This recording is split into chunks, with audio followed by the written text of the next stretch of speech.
Flow chart, flow chart আমরা এখানে যদি দেখি যে ফ্লো চার্ট অর্থাৎ প্রবাহ চিত্র একটি প্রোগ্রাম বা সিস্টেম ধারাবাহিকভাবে কিভাবে স্টেপ বাই স্টেপ অগ্রসর হচ্ছে বা কাজের দিকে শেষ হচ্ছে, শুরু থেকে শেষের দিকে যাচ্ছে, তাহলে ওই প্রবাহ চিত্রটা হচ্ছে কি বলা হয় কি ফ্লো চার্ট। বা ফ্লো চার্ট হচ্ছে চিত্রের মাধ্যমে কোনো সিস্টেম বা প্রোগ্রামের কাজ বা তার গতিধারাকে উপস্থাপন করা। আমরা যদি দেখি যে এই ফ্লো চার্ট হচ্ছে, এই ফ্লো চার্ট হচ্ছে আমরা এই ফ্লো চার্ট হচ্ছে চিত্রের মাধ্যমে কোনো সিস্টেম বা প্রোগ্রামের কাজ, কোনো সিস্টেম বা প্রোগ্রামের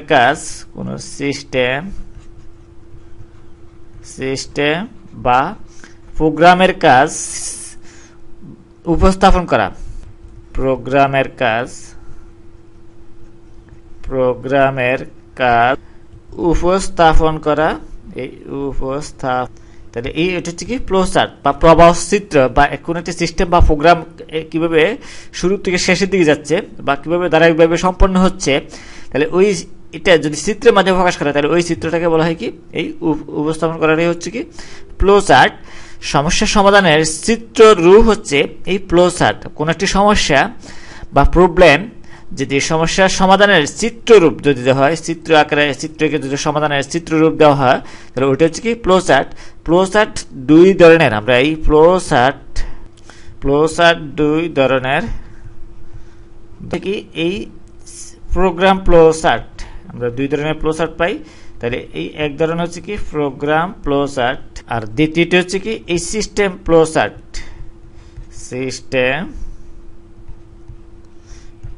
তাহলে এই প্রোগ্রাম ফ্লো চার্ট আমরা এই এক নম্বরটা দেখি যে প্রোগ্রাম ফ্লো চার্ট হচ্ছে কম্পিউটার প্রোগ্রামের ধারাবাহিক কার্যাবলী চিত্ররূপকে প্রোগ্রাম ফ্লো চার্ট বলে। অর্থাৎ কম্পিউটার প্রোগ্রামের এই আমরা যদি কম্পিউটার যে প্রোগ্রাম রচনা করি কম্পিউটারের সাহায্যে, তাহলে ওই প্রোগ্রামের কার্যাবলী ধারাবাহিক কার্যাবলী চিত্ররূপকে এই প্রোগ্রাম ফ্লো চার্ট বলা হয়। এই কম্পিউটার প্রোগ্রামের ধারাবাহিক কার্যাবলীর চিত্ররূপকে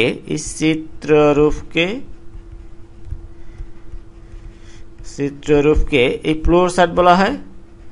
ফ্লো চার্ট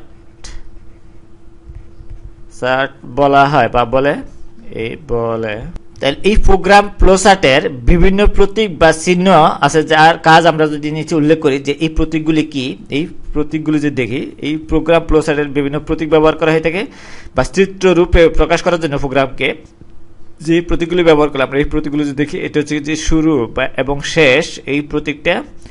এই প্রতীক দ্বারা একটি প্রোগ্রামের শুরু এবং শেষ বোঝানো হচ্ছে। এইভাবে লিখলে এইভাবে অঙ্কন করলে এটি কি হবে শুরু এবং শেষ, শুরু ও শেষ এই প্রতীক দ্বারা বোঝানো হয় বা চিহ্ন দ্বারা প্রকাশ করা হয়। এরপর আমরা যদি একটি এই সামান্তরিক আকৃতি আমরা সামান্তরিক জানি, এবারে বিপরীত বাহুগুলি পরস্পর সমান ও সমান্তরাল। এটা হচ্ছে কি ইনপুট আউটপুট। এই ইনপুট আউটপুটের ক্ষেত্রে প্রোগ্রামের এই প্রতীক দ্বারা প্রকাশ করা হয়। তাহলে এটা হচ্ছে কি এই ইনপুট ও অথবা আউটপুট প্রকাশের জন্য এই আউটপুট। এরপর আরেকটি প্রতীক হচ্ছে আমরা অঙ্কন করি, তাহলে এটা হচ্ছে কি প্রক্রিয়াকরণ আয়তাকৃতি। এটা হচ্ছে কি আয়তাকৃতি এই রেক্ট্যাঙ্গেল, এটা হচ্ছে কি প্রক্রিয়াকরণ। তাহলে এই প্রতীকগুলি একটি প্রোগ্রামের ধারাবাহিক কার্যাবলীগুলি চিত্রের মাধ্যমে প্রকাশ করা হয়। তাহলে এটা হচ্ছে কি প্রক্রিয়াকরণ। এরপর আমরা আরো যদি প্রতীক দেখি এই প্রতীকগুলো হচ্ছে এই আরেকটি হচ্ছে এরকম ডায়মন্ড আকৃতি বা আমরা যদি এরকম ভাবে একটি অঙ্কন করি তাহলে এটা হচ্ছে কি এই সিদ্ধান্ত বা তুলনা করার ক্ষেত্রে এই কোন একটা প্রোগ্রামের মধ্যে যদি কোনো সিদ্ধান্ত থাকে বা তুলনা করতে হয় তাহলে এটা হচ্ছে কি সিদ্ধান্ত এবং তুলনা প্রতীক। এই সিদ্ধান্ত অথবা তুলনা প্রতীক। এরপর আরো প্রতীক আছে আমরা যদি ওইগুলো দেখি এই বৃত্তাকার এই একটি প্রতীক, এটা হচ্ছে কি সংযোগ, এটাকে সংযোগ বলা হয়, সংযোগ প্রতীক। এরপর আরেকটি হচ্ছে কি আয়তাকৃতি প্রায়, এটাকে সাব প্রোগ্রাম বলা হয়, এটাকে বলা হয় সাব প্রোগ্রাম। এভাবে অঙ্কন করে এই দুই পাশে দুইটি দাগ দিতে হবে আয়তাকৃতি। তাহলে এটাকে বলা হয় সাব প্রোগ্রাম। এই সাব প্রোগ্রাম আরেকটি হচ্ছে টিকা। এই প্রতীক দ্বারা টিকা লেখা বা টিকা প্রকাশ করে, এটা হচ্ছে কি টিকা।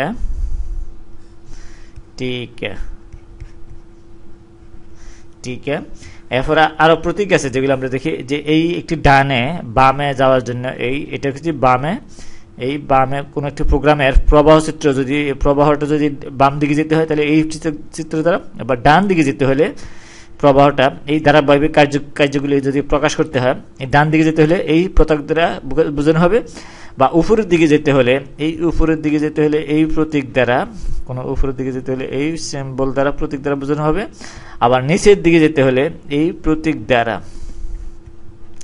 তাহলে এই চারটি প্রতীক দ্বারা এই ডেটা প্রবাহ বোঝায়, এই ডেটা প্রবাহ।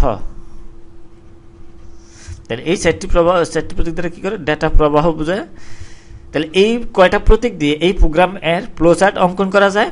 তাহলে এই প্রোগ্রাম ফ্লোচার্টের আমরা যদি এই সুবিধাগুলো উল্লেখ করি, প্রোগ্রাম ফ্লোচার্টের সুবিধা, এই প্রোগ্রাম ফ্লোচার্টের সুবিধা, এই ফ্লোচার্টের সুবিধা হচ্ছে আমরা এই ফ্লোচার্টের সাহায্যে প্রোগ্রামের উদ্দেশ্য সহজে বোঝা যায়। এটা দিয়ে কি করা যায়, প্রোগ্রামের উদ্দেশ্য সহজে বোঝা যায় এবং প্রোগ্রামের ভুল নির্ণয় করতে কাজে লাগে। এই প্রোগ্রামের ভুল নির্ণয় করতে কাজে লাগে, নির্ণয়ের কাজে লাগে এই ফ্লোচার্ট। কেননা একটি প্রোগ্রাম কিভাবে প্রবাহিত হচ্ছে, কোনো এক জায়গায় যদি প্রবাহ চিত্রটা ঠিক মতো না থাকে, তাহলে ওই ক্ষেত্রে আমরা এই ভুলটা সংশোধন করতে পারি বা ধরতে পারি, বা পরিবর্তন করতে সহায়তা করে এই প্রোগ্রাম ফ্লোচার্ট বা প্রোগ্রামের পরিবর্তন করতে সহায়তা করে, পরিবর্তন করতে সহায়তা করে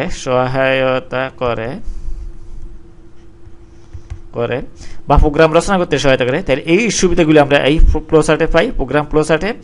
এখন আমরা যদি ফ্লোচার্ট আকার নিয়মগুলি দেখি, ফ্লোচার্ট আকার নিয়ম, এই ফ্লোচার্ট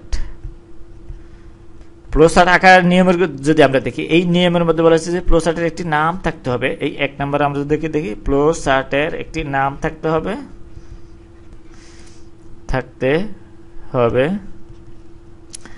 এবং রচয়িতার নাম ও তারিখ উল্লেখ থাকতে পারে। যিনি এই ফ্লোচার্টটা তৈরি করেছেন বা ড্রয়িং করেছেন তার নাম থাকতে পারে এবং এই তারিখও উল্লেখ থাকতে পারে।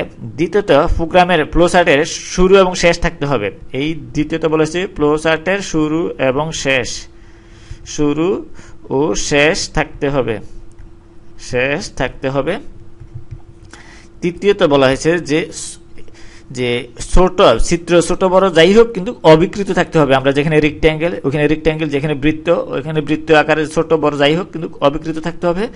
বা যদি আমরা আয়তাকৃতি দেই তাহলে এই চিত্রগুলি অবিকৃত অপরিবর্তিত অবস্থা থাকতে হবে, যেটা যেভাবে আছে কিন্তু ছোট বড় যাই হোক, ছোট হতে পারে বড় হতে পারে, কিন্তু ছোট বড় যাই হোক অবিকৃত থাকতে হবে। তাহলে এই ছোট বড় হলেও অবিকৃত থাকতে হবে। এইভাবে কি করতে পারি, আমরা ফ্লোচার্ট অঙ্কন করতে পারবো, বা প্রোগ্রামের ডানে বামে উপরে নিচে প্রবাহিত হতে পারে। এই প্রোগ্রামের প্রবাহ ডানে বামে উপরে নিচে দিকে প্রবাহিত হতে পারে বা অগ্রসর হয়। এছাড়া আরো অনেক নিয়ম আছে, আমরা আরো কয়েকটা লিখি। যে প্রয়োজনে মন্তব্য দেওয়া যেতে পারে, এছাড়া আমরা ধরি ফ্লোচার্টের এক পৃষ্ঠা থেকে অন্য পৃষ্ঠায় গেলে এই সংযোজন চিত্র বৃত্ত দিতে হবে, বা এই সহজবুদ্ধ ভাষায় বাক্য ব্যবহার করতে হবে যাতে প্রোগ্রামাররা সহজেই বুঝতে পারে। এই ইত্যাদি আমরা ইত্যাদি পদ্ধতিতে আমরা ফ্লোচার্ট অঙ্কন করতে পারি বা আঁকতে পারি। আকার নিয়ম, আমরা এই আকার, তাহলে এইভাবে আমরা কি করতে পারি, এই একটি ফ্লোচার্ট আঁকতে পারি এই ইত্যাদি। এরপরে আমরা দ্বিতীয়টা যদি দেখি, সিস্টেম ফ্লোচার্ট। এই সিস্টেম ফ্লোচার্ট দ্বিতীয় নম্বরে বলা হয়েছে যে এই সিস্টেম ফ্লোচার্ট সংগঠনের এই সকল কাজের ধারাবাহিক একটি চিত্রের মাধ্যমে প্রকাশ করলে তাকে সিস্টেম ফ্লোচার্ট বলা হয়। তাহলে এই কোনো সংস্থা বা সংগঠনের কাজকে ধারাবাহিক চিত্রের মাধ্যমে যদি প্রকাশ করা হয় তাহলে ওইটাকে বলা হয় সিস্টেম ফ্লোচার্ট। কোনো সংস্থা আমরা লিখি, যদি এই কোনো সংস্থা বা সংগঠনের কাজকে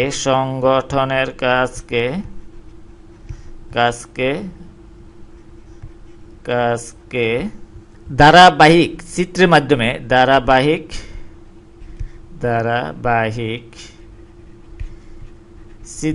মাধ্যমে প্রকাশ করা হলে প্রকাশ করলে এটা কি হয় সিস্টেম ফ্লোচার্ট কোন একটি সংস্থা বা সংগঠনের কাজকে ধারাবাহিক চিত্রের মাধ্যমে প্রকাশ করলে ওইটাকে বলা হয় সিস্টেম ফ্লোচার্ট। বা আমরা সিস্টেম ফ্লোচার্টে যদি কিছু চিত্র দেখি বা কয়েকটি চিত্র যদি দেখি, এই একটি চিত্র এটা হচ্ছে কি ম্যানুয়াল কাজ। আমরা এই ম্যানুয়াল কাজের জন্য এই চিত্র প্রকাশ করতে পারি সিস্টেম ফ্লোচার্টের ক্ষেত্রে। এটা হচ্ছে কি এই ম্যানুয়াল কাজ প্রদর্শনের জন্য প্রদর্শনের ক্ষেত্রে এটা ব্যবহৃত হয় এই চিত্রটা। বা আমরা ডকুমেন্টেশনের জন্য যদি লিখি চিত্র অঙ্কন করি, তাহলে এই চিত্রটা হবে এরকম যে ডকুমেন্টেশনের জন্য এরকম হবে।